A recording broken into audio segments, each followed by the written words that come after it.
Welcome to my class. मैं हूँ रामकृष्ण और आज हम पढ़ने वाले हैं चैप्टर नंबर 6, क्लास 10 की चैप्टर नंबर 6, जिसका नाम है ट्राइएंगल। तो चलिए स्टार्ट करते हैं इंट्रोडक्शन से स्टार्ट करते हैं कि ट्राइंगल है क्या, इसकी प्रॉपर्टीज के बारे में पढ़ेंगे और कितने तरह के ट्राइंगल होते हैं वह पढ़ेंगे। और जो भी थ्योरम्स हैं, इसमें कुछ थ्योरम्स भी हैं आपके इस चैप्टर में, तो उस थ्योरम को भी सॉल्व करेंगे। तो चलिए स्टार्ट करते हैं। तो ट्राइंगल क्या है? A triangle is a closed figure formed by three line segment joining three non-collinear points। non-collinear points क्या होते हैं?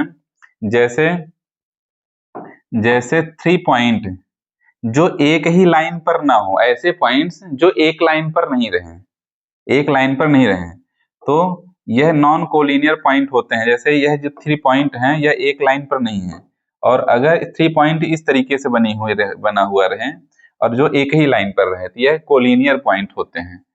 तो नॉन कोलिनियर पॉइंट यह हो गया, नॉन कोलिनियर पॉइंट्स। तो यहाँ पे डिफिनीशन लिखी हुई है, सिंपल वर्ड से में बोल सकते हैं triangle is a 3 sides polygon. यह पॉलीगन होता है 3 साइड वाला, जिसकी 3 साइड्स होती हैं, 3 वर्टेक्स होते हैं और 3 एंगल होते हैं। साइड क्या होती है? यह साइड होती है, यह एंगल की साइड होती है, यह एंगल की साइड होती है, और यह एंगल होता है। ट्रायंगल की यह साइड होती है और यह एंगल होता है। 3 एंगल हैं, 3 साइड हैं और 3 वर्टेक्स। यह क्या है? वर्टेक्स हैं, मतलब यह जो कोने हैं, तो यह क्या हो गए? वर्टेक्स हो गया। 3 वर्टेक्स होते हैं, 3 एंगल होते हैं और 3 साइड होती हैं। तो सिंपल सा यह ट्रायंगल हो गया। अब कितने तरह के ट्रायंगल्स होते हैं, ट्रायंगल कितने तरह के होते हैं, वह हम देख लेते हैं। तो ट्रायंगल को 2 भागों में बांटा गया है। पहला साइड के बेस पर, साइड के आधार पर बांटा गया है, और दूसरा बांटा गया है उसके एंगल के आधार पर। तो बेस्ड ऑन साइड और बेस्ड ऑन एंगल। तो बेस्ड ऑन साइड यानी साइड के बेस पर 3 तरह के ट्राइंगल होते हैं, और एंगल्स के बेस पर भी 3 तरह के ट्राइंगल होते हैं। एंगल के बेस पर भी 3 तरह के ट्राइंगल होते हैं, और साइड के बेस पर भी 3 तरह के ट्राइंगल होते हैं। तो किस किस तरह से होते हैं, रिवाइज एक बार कर लेते हैं, पहले भी आप लोग पढ़ चुके हैं इसे। तो चलिए, इक्विलेटरल ट्रायंगल। इक्विलेटरल ट्रायंगल क्या होता है? इक्विलेटरल ट्रायंगल क्या होता है? ऐसा ट्रायंगल जिसकी जिसकी तीनों साइड इक्वल रहे।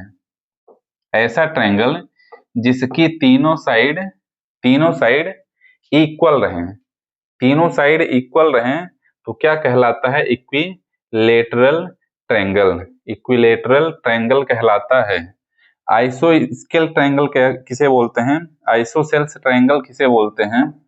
तो ऐसा ट्रायंगल जिसकी 2 साइड इक्वल रहे और तीसरी साइड इक्वल ना रहे, उसे आइसोसेल्स ट्रायंगल बोलते हैं। और थर्ड है स्केलेन ट्रायंगल। स्केलेन ट्रायंगल ऐसा ट्रायंगल होता है जिसकी तीनों साइड आपस में इक्वल ना रहे। इसका मतलब इसकी लेंथ इसके इक्वल नहीं है और यह भी इक्वल नहीं है। इसकी लेंथ इस लेंथ के इक्वल है और इसके इक्वल नहीं है। और इक्विलेटरल ट्रायंगल में तीनों साइड की लेंथ इक्वल रहती है, तीनों साइड की लेंथ इक्वल रहती है, इसलिए इसे इक्विलेटरल ट्रायंगल होते हैं। तो यह साइड के बेस पर हो गए 3 तरह के इक्विलेटरल ट्रायंगल, आइसोसेल्स ट्रायंगल और स्केलेन ट्रायंगल। अब आ जाते हैं एंगल के बेस पर। एंगल के बेस पर भी 3 ट्रायंगल होते हैं, 3 ट्रायंगल होते हैं जो एंगल के बेस पर होते हैं। पहला है एक्यूट एंगल्ड ट्रायंगल। इसकी क्या कंडीशन है? इसकी कंडीशन यह है कि इसके जो तीनों एंगल हैं वह 90 डिग्री से कम है, 90 डिग्री से कम है। इसके जो तीनों एंगल हैं तो 90 डिग्री से, सॉरी,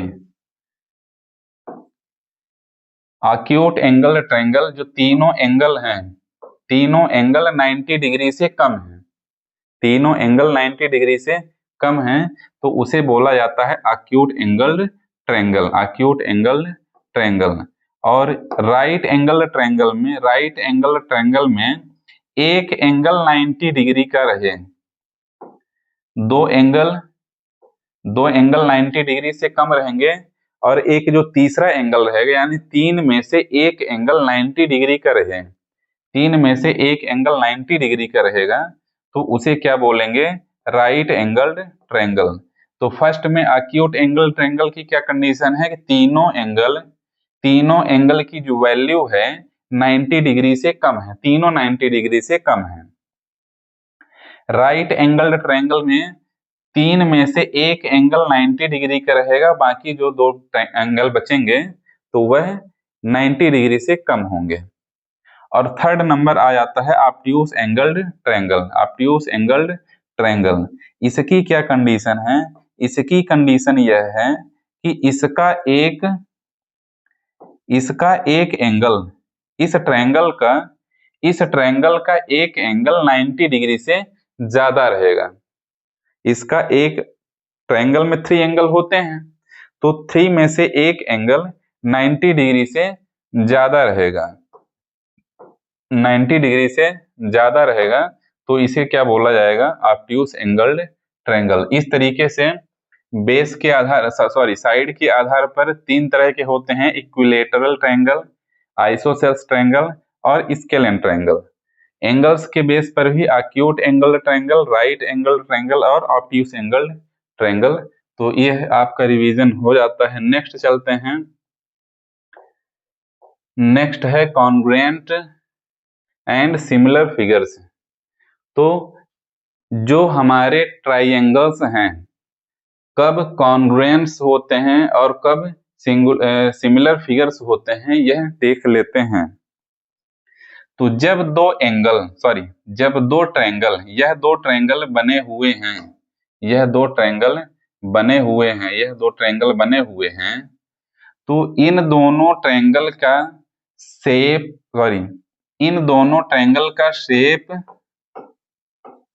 और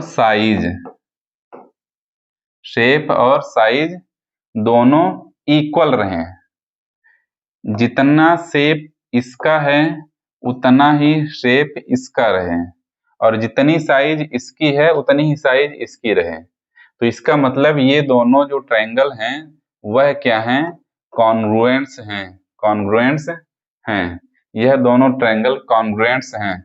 सेम इसी तरह से ये दोनों भी कॉन्ग्रुएंट्स होंगे, क्यों, क्योंकि दोनों का शेप और साइज दोनों इक्वल हैं। यह कॉन्ग्रुएंट्स के बारे में आप लोगों ने पिछले क्लास में पढ़ चुका है। इस चैप्टर में यानी क्लास 10 के चैप्टर नंबर 6 में हम लोग पढ़ने वाले हैं सिमिलर फिगर्स के बारे में। तो इस चैप्टर में सिमिलर फिगर्स की प्रॉपर्टीज, क्राइटेरिया, थ्योरम्स, जो भी सारी चीजें हैं इसके बारे में पढ़ेंगे। यह पिछली क्लास में आप लोग पढ़ चुके हैं। रिवीजन सिंपल सा के लिए मैं बता दिया हूँ। कॉन्ग्रुएंट्स क्या होते हैं, शेप और साइज दो ट्रायंगल की इक्वल रहती है तो वह दोनों कॉन्ग्रुएंट्स होते हैं। आ जाते हैं सिमिलर फिगर में। सिमिलर फिगर में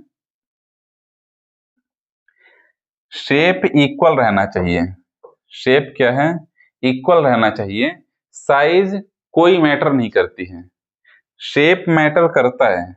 शेप इक्वल रहना चाहिए, साइज कुछ भी हो जाए। तो यहाँ पे जैसे दो ट्रायंगल बने हुए हैं तो दोनों का जो शेप है वह इक्वल है। जैसे यह ट्रायंगल जिस तरीके से है उसी तरीके से यह ट्रायंगल है, बस यह बड़े साइज में है और यह छोटे साइज में है। तो साइज का डिफरेंस है पर साइज से मैटर नहीं करता है। शेप एक जैसे हैं तो शेप क्या रहना चाहिए, एक होना चाहिए, साइज कोई मैटर नहीं करती है, तो वह क्या हो जाएगा, सिमिलर फिगर। उसे क्या बोलते हैं, सिमिलर फिगर। तो यह दोनों ट्रायंगल क्या हैं, सिमिलर हैं, यह दोनों क्या हैं, सिमिलर हैं। तो इसके बारे में और भी डिटेल्स हम लोग एक्सरसाइज में पढ़ेंगे। चलिए चलते हैं, नेक्स्ट क्या है, सिमिलर होने की कुछ क्राइटेरिया होती है। सिमिलर होने की, जैसे दो ट्रायंगल यहाँ पे बने हुए हैं, दो ट्रायंगल बने हुए हैं, तो ट्रायंगल बने हुए हैं तो कैसे आप बताओगे कि यह सिमिलर हैं या नहीं है, तो उसके लिए कुछ क्राइटेरिया होती हैं। यहाँ पे 4 दिए हुए हैं, 4 दिए हुए हैं। फर्स्ट है ए ए ए। ए ए ए मतलब होता है angle angle and angle. Angle angle and angle मतलब क्या है कि यदि इसका एंगल इस एंगल के इक्वल रहे, यह एंगल इस एंगल के इक्वल रहे, और यह एंगल इस एंगल के इक्वल रहे, तो angle angle angle similarities properties से यह एंगल क्या हो जाएंगे, सॉरी यह ट्राइंगल क्या हो जाएंगे, सिमिलर हो जाएंगे। यह ट्राइंगल क्या हो जाएंगे, सिमिलर हो जाएंगे। कौन सी क्राइटेरिया से, ए ए ए क्राइटेरिया से। सेकंड नंबर है ए ए। इसका मतलब क्या है कि यह एंगल इस एंगल के इक्वल रहे, यह एंगल इस एंगल के इक्वल रहे।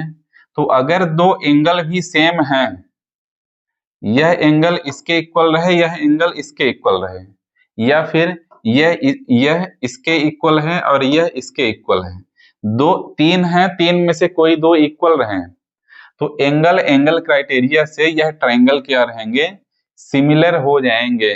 क्यों हो जाएंगे, क्योंकि जब दो सेम हैं तो तीसरा ऑलरेडी सेम हो जाएगा, तीसरा ऑलरेडी सेम हो जाएगा। तो फर्स्ट क्राइटेरिया क्या है, एंगल एंगल एंगल, और सेकंड क्राइटेरिया है एंगल एंगल। थर्ड क्राइटेरिया है side side side, S S S, S S S, side side side. इसका मतलब क्या है कि इस एंगल की यह साइड इस साइड के रेशियो के इक्वल होनी चाहिए, और यह इसके इक्वल होनी चाहिए, और यह इसके इक्वल होनी चाहिए। कैसे, जैसे यह है ए बी सी, यह है D E F, D E F, तो क्या होना चाहिए, ratio A B upon D E, A B upon D E equals to B C upon E F equals to A D upon D F, A D upon D F. यानी इनका ratio क्या है, side का जो ratio है वह अगर equal है तो साइड साइड साइड क्राइटेरिया से यह दोनों ट्राइंगल क्या हो जाएंगे, सिमिलर हो जाएंगे। क्या हो जाएंगे, सिमिलर हो जाएंगे। थर्ड है S A S, S A S, S A S criteria क्या है, एस ए एस यानी side angle side, side angle side. तो दो साइड है, यहां पे देख सकते हैं कि दो साइड है और उनके बीच का एंगल। तो जैसे अगर इन दो साइड को लेते हैं, इन दोनों साइड को अगर लेते हैं और इसमें इन दोनों साइड को लेते हैं, तो इनके बीच का एंगल ये होगा, इनके बीच का एंगल ये होगा, और अगर इन दोनों साइड को लेंगे तो इनके बीच का एंगल ये होगा, ये दोनों साइड लेंगे तो इनके बीच का एंगल ये होगा। तो सिंपल सा है कि अगर साइड का रेशियो यह और यह और यह इक्वल रहे, साइड के रेशियो इक्वल रहे, और क्या इक्वल रहे,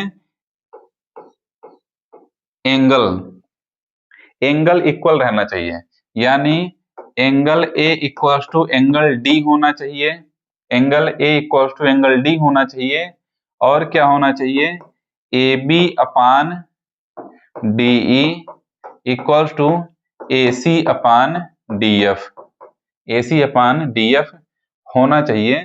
तो साइड एंगल और साइड से, साइड एंगल साइड से, साइड एंगल साइड क्राइटेरिया से यह दोनों ट्रायंगल क्या हो जाएंगे, सिमिलर हो जाएंगे। इस तरीके से सारा हम लोग एक्सरसाइज में प्रूफ करेंगे सारा कुछ, और जब एक्सरसाइज को सॉल्व कराई जाएगी तो आप और बेहतर तरीके से समझ पाएंगे। तो नेक्स्ट चलते हैं। नेक्स्ट क्या है हमारा, थ्योरम है। तो यहाँ पे टोटल 5 थ्योरम हैं, थ्योरम 6.1, 6.2, 6.3, 6.4, 6.5। तो इन पांचों थ्योरम को प्रूफ करने के लिए, यहाँ समझने के लिए आप इसको एक बार देख सकते हैं, समझ सकते हैं, बट इनको प्रूफ करना पड़ेगा। तो इसके लिए एक वीडियो अलग से बनाया जाएगा जिसमें पांचों थ्योरम को प्रूफ करा जाएगा। तो इंट्रोडक्शन पार्ट यहाँ से समाप्त होता है और इसके बाद हम मिलते हैं एक्सरसाइज में।